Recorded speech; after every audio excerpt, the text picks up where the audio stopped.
Kicking it with Elma. Tune in, baby. Can I kick it? Can I kick it? There are 2 tracks on the album where I noticed the lyrics are specifically about dancing. Are you a big dancer yourself? You like dancing?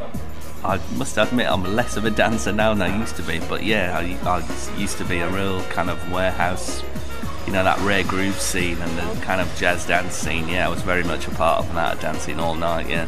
It's funny that you mentioned that, actually, because the 2 tracks that you mentioned are What You're Gonna Do and When She's Dancing.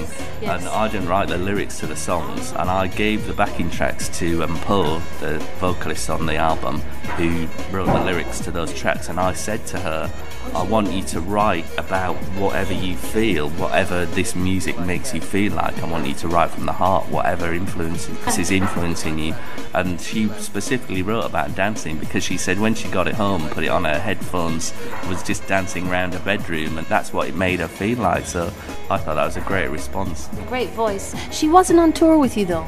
No, she's got a solo album coming out in July, so she's been busy working on that, I think. She did come to Japan with us last year, which was fantastic. We were out there for about 4 weeks.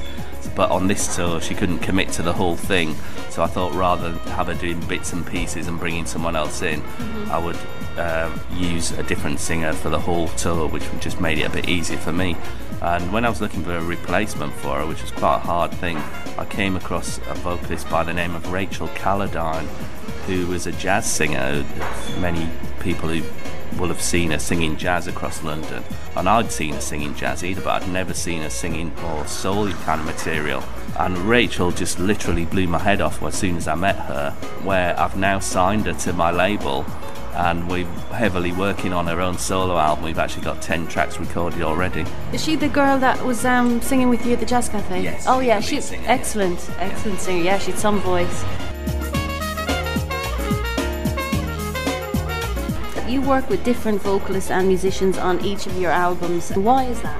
That was just to keep it interesting for me, really. You know, and I thought if it keeps it interesting for me, then hopefully that interest will keep it fresh for the listeners as well. And also it enabled me to work with singers. Like I always said right from the first album, which on the first album there's 2 American singers and an English ragga guy. But I always said if I found a singer that I like, I'd be interested to work with them.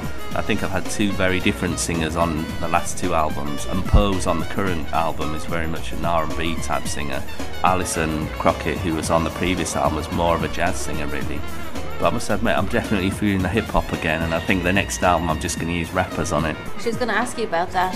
The American rapper that's on this album and that was touring with you, Reggie Wins. How did you come to meet him? How did he come to be on the album? Because people know that I use different vocalists on each album now. I've got quite a good network of contacts, so people do send me bits and pieces, say, how about this guy, Geoff, what do you think, kind of thing. And Reggie was one of those that came up like that, and it worked. Yeah, he was really good. When I was recording this album, I actually brought over a guy from the West Coast because I'd never worked with an LA rapper before on an Us3 album, and I thought it would be different to have a different kind of flow.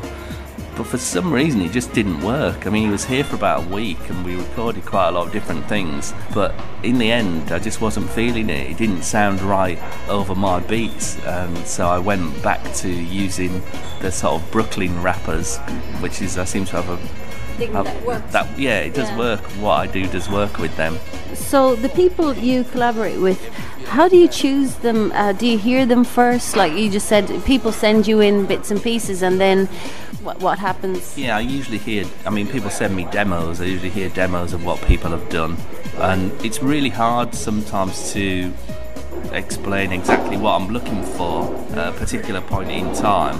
I just kind of play it by ear, really. I have to just sort of listen to things, and you're kind of looking for a spark without being able to explain what that spark is. As I was explaining earlier, the 2 sort of musical influences on this album were kind of Timbaland and the kind of 60s Latin jazz pianists. I was specifically looking for more of an R&B singer with this album as well, and I only heard 1 demo from Empo, but I knew straight away that she was special, and I sort of built a lot of the album around her.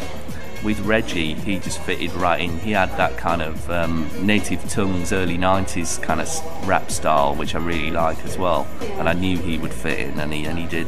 and he's really good on stage. He's got a lot of energy as well. Yeah, that's the only pity I thought about the stage at the Jazz Cafe. Is very small, and he looked like he could spread himself wide, like he had that much energy. But he's a really good frontman. On a big Right. stage, he does tend to run about a lot.